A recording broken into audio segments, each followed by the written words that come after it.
un truc, un transfert multiple. D'accord? Un transfert multiple sorties et multiples entrées peut-être. C'est-à-dire un truc comme ça là.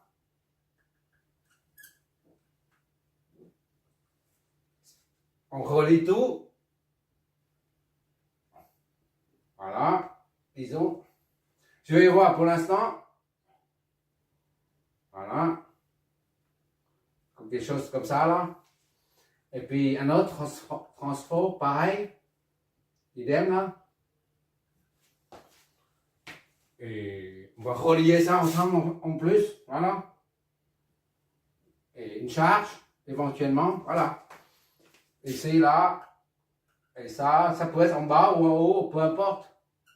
L'histoire de voir comment varie, comment circulent les courants et les tensions au bord de chaque truc. Voilà. On va faire ça pour là. Ça, je mettrai un condensateur éventuellement. Voilà, le prochain. Là, c'est un cas particulier. Ça, c'est pareil. Ça, on trouve ça où je me rappelle plus. C'est dans les alimentations. Je me rappelle plus. Enfin bref, on va faire en matière de transformateur, on doit faire beaucoup d'exos. Parce qu'après, on sera, comment dire, on n'aura pas de surpris, notamment lors du câblage. Parce qu'en triphasé, tu verras que le sens entrant ou sortant, c'est un peu... Ça nous embrouille un peu. Mais à force de faire tout ça là, on sait que ça entre, c'est positif, ça sort, c'est négatif. Et il faut orienter en conséquence les flèches de tension. Mais pour les transformateurs triphasés, par exemple, un transformateur comme ça là, triphasé. D'accord? Transfort triphasé. Voilà. Et là, c'est... Voilà. Et ça, c'est triphasé. Hein. C'est pas pour l'instant, c'est ça, à peu près comme ça. Et tu verras que chaque fois, on a du mal. On a du mal à un triangle ici. D'accord? Voilà. Voilà. Je dessine correctement le truc. Sinon, voilà. Triphasé.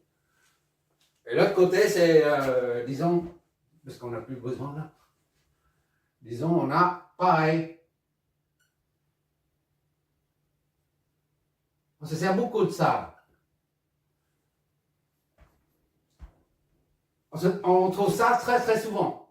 Parce que c'est très utile.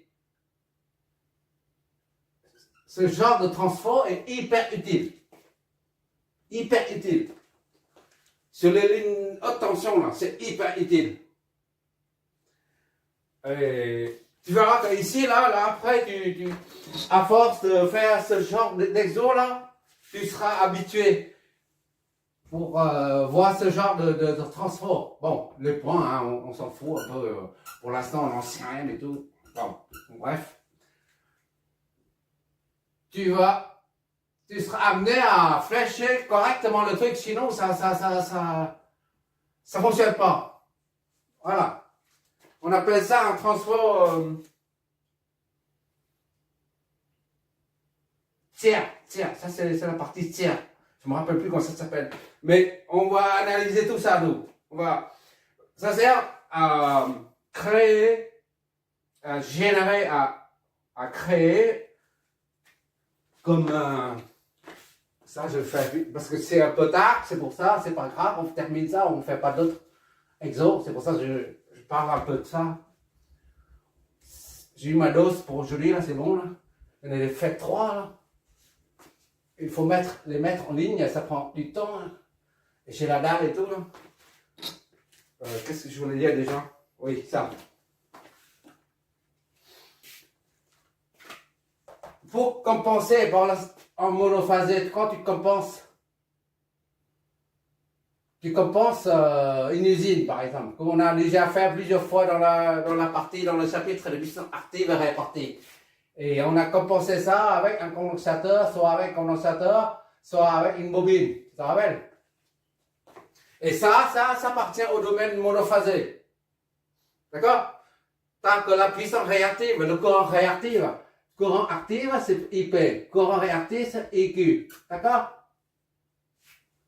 Tu compenses seulement cette partie-là, en monophasé. Lorsque le cosinus de phi, là, est très loin de 1, inférieur à 1.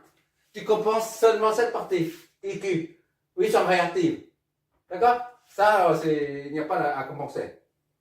Et en triphasé, ça, là, justement, le transformateur attire, ou que je me rappelle plus, le moment venu, je te donnerai le nom exact de ce type de transformateur.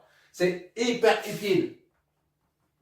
Non seulement ça sert d'isolement, d'accord? Parce que là, il n'y a pas de connexion, là. C'est isolé, là. Mais en plus, ça sert de neutraliser la composante homopolaire. Parce qu'en triphasé, tu as puissance active, réactive à compenser, mais en plus, tu as la composante inverse. Et inverse à compenser, là. Et puis I homopolaire. Homopolaire à compenser. Et bien justement celui-là, là, dès que tu câbles, là, tu sais qu'il faut savoir câbler, mais tu seras amené à câbler ça avec moi, on va faire ensemble. Puisque le triangle est fermé, et ben ça génère la composante homopolaire qui est piégée dedans. Justement, ce triangle-là, ce transformateur permet qu'il piège les harmoniques, les courants harmoniques, et qui crée la composante homopolaire pour neutraliser la composante homopolaire générée par la charge de ce côté-là. Tu raccordes les charges ici, là, voilà. Entre phases, comme les tramways. Les tramways, ça fonctionne comme ça. Entre phases, tout le temps. D'ailleurs, on sera amené à dimensionner les compensateurs pour les tramways. Les tramways, tu sais, c'est à Paris, là, dans le périphérique PC, là, tu vois les tramways, là. Hein? C'est pas les métros, hein, les tramways. Avec le caténaire, là, ils prennent l'énergie sur les deux lignes, là. Les caténaires fonctionnent de cette façon-là. Et on sera amené à compenser tout ça. Le moment venu, on va non seulement dimensionner tout ça, là, ça, et puis le compensateur triphasé, dont on a déjà parlé, mais on sera amené à dimensionner aussi les compensateurs pour ce genre. D'accord? Triphasé, diphasé et tout. Bon, pour l'instant, ça c'est bon pour aujourd'hui. Tu regarderas le résultat des simulations. Je vais simuler tout ça et je mettrai à la fin de cette vidéo, d'accord? Merci beaucoup d'avoir regardé. J'ai la dalle, je vais manger quelque chose.